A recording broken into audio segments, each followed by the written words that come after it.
তারা হয়তো এই হাদিস জানে না, আল্লাহ পাক ওদের কানের মধ্যে আমার এই হাদিসটা যেন পৌঁছে দেন, আমিন।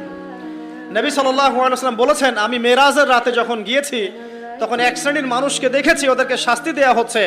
কি শাস্তি? জাহান্নামীদের রক্ত এবং পুঁজ ওদেরকে খেতে দেয়া হচ্ছে। জিবরাইল আলাইহিস সালামকে জিজ্ঞাসা করা হলো যে এরা কারা? তিনি বললেন, এরা আপনার উম্মতের সেই সব ব্যক্তি যারা মাদকদ্রব্য সেবন করত।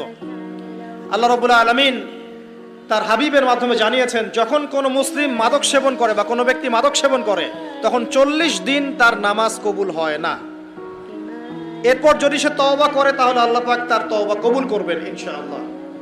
যদি সে আবারও মাদক খায় তওবা করার পর, আবার 40 দিন তার নামাজ কবুল হবে না। যদি সে আবার তওবা করে আল্লাহ পাক আবার তাকে মাফ করে দিবেন।